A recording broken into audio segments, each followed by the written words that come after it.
que la nota le suba pa' que mueva su cintura. Esta entrevista es para Noruega, es con el medio ParisLatino.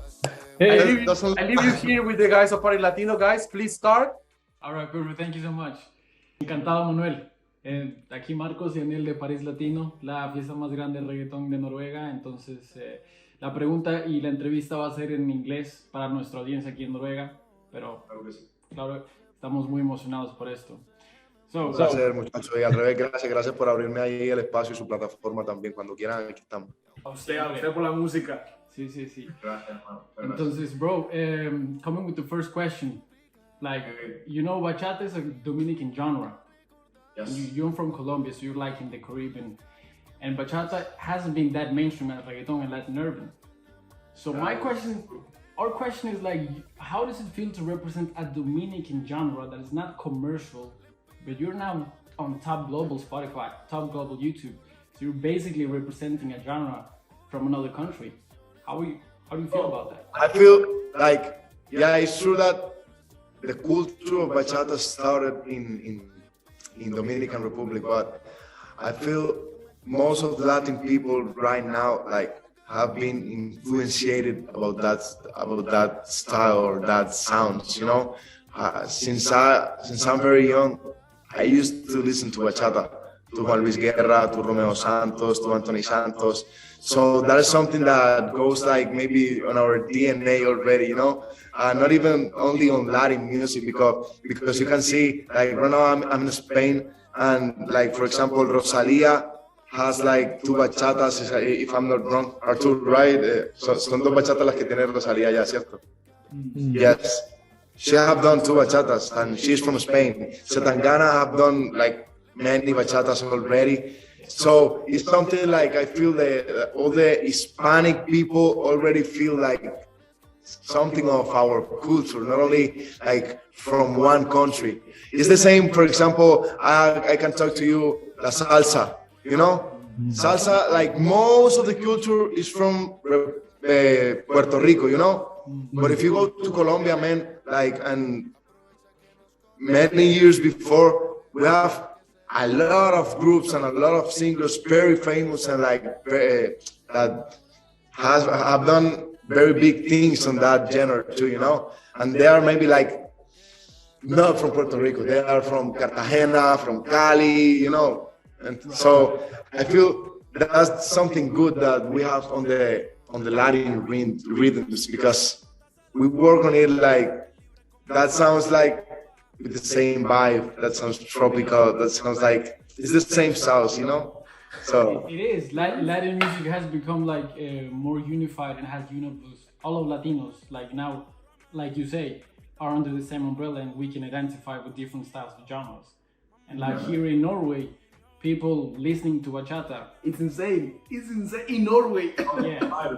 that's fire, and that's a blessing for us, for Latin people, because, you know, I think before we could never think about like people in Norway listening to bachata or to a Latin like very tropical genre, you know. So that's fire, that's a blessing for us. That's amazing. I have a question. Like, I've been listening to the song, you know, and we understand the lyrics and everything. And when I heard that I would be able to talk to you, I needed to ask you is, how much do you recognize yourself in your own lyrics? Bro, I feel 100% because maybe like not all the stories and the songs are own stories, like are like something that happened to me. No, like that's not true.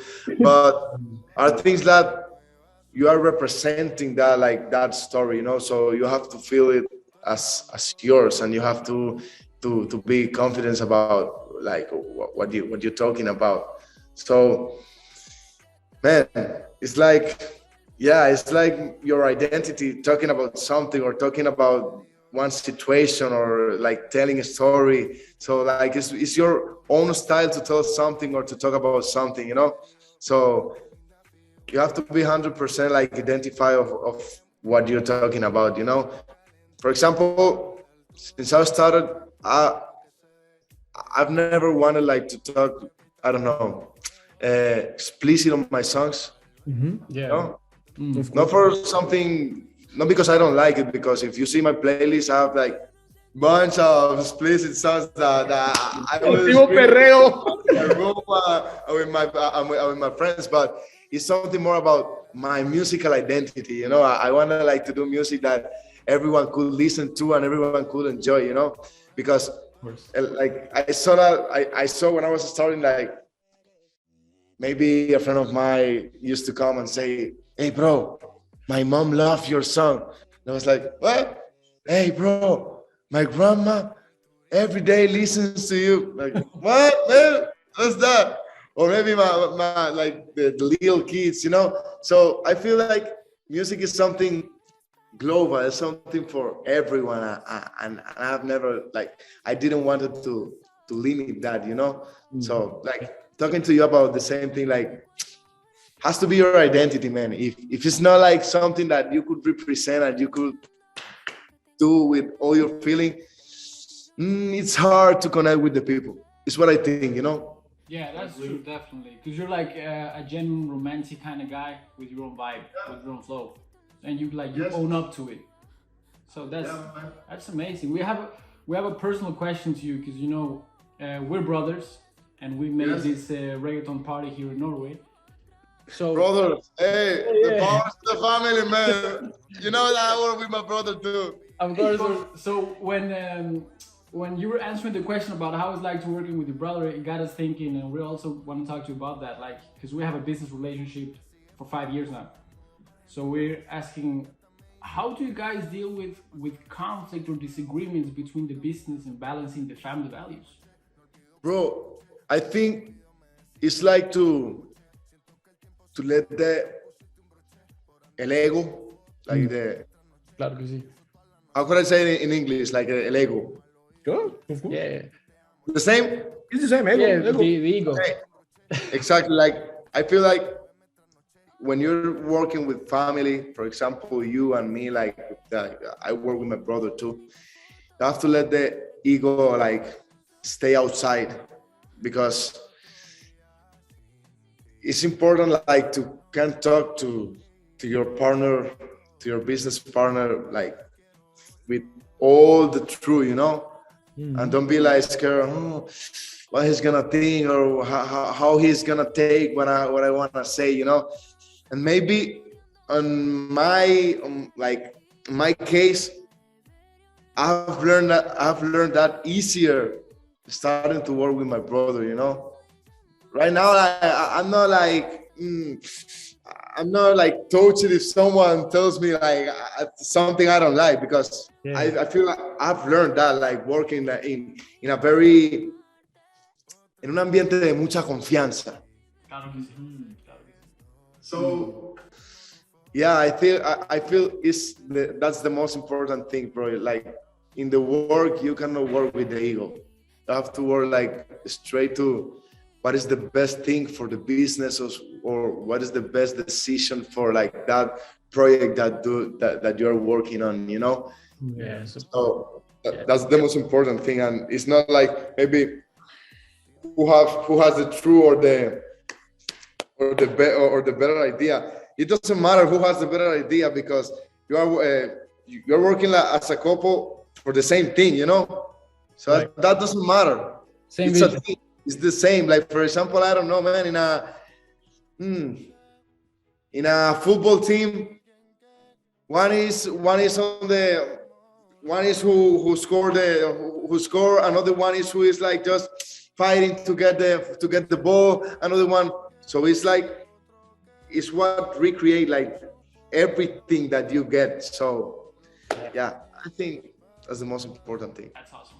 Thank you, man. That's a good advice. The last question, because now you know you have an audience here in Norway, and I would like you to give them a little bit of what can you tell them about the song you're making with Maria Becerra? It's you're listening in the. What can you tell them? Tease them a little bit.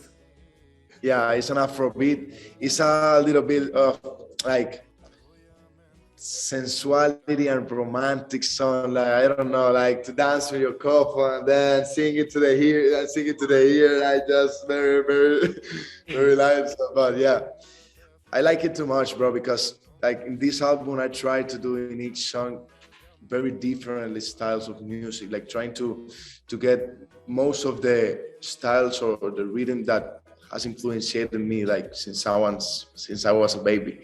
For example, la bachata, for example, Afrobeat. Before those, I released an EDM.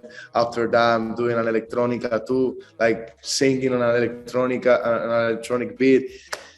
Are many different things. And for example, the next one is an Afrobeat that, man, I love that style. I love that. For example, I'm Caribbean. I'm from the north part of Colombia. I'm from the Caribe. So that is something, and that is like a style that has influenced me a lot. So yes, I feel people is gonna like it too much because, man, it's a very good vibe song, you know?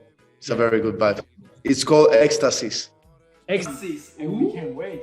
I'm looking forward to the topic. That's awesome, bro. Yeah, Hey, man. is it you name a lot of genres right now? Afrobeat, EDM, all that stuff. Is there any music genre that you haven't tapped into yet that you would like to? Same. Sorry, we need to cut because we need to go to the Oh, next. do the last one, do the last one, do the last one, do the last one, do the last one. Go, Okay. go, go. I'm sorry, can we do the last one? Yes, of course, do it. Papi, like a music genre that you would like to experiment. Like, is there something in your head? Something you haven't done before? A salsa. I would love to do a salsa because that's something that I hear a lot. If you see my playlist, there are a lot of salsa music, but I haven't tried to do it yet. So that's one genre that I would love to experiment on. Amazing, bro. Thank Thank you you so much for your time, Manuel. Take care. Take care. Gracias. Gracias, muchachos. Cuídense mucho. Gracias por el espacio.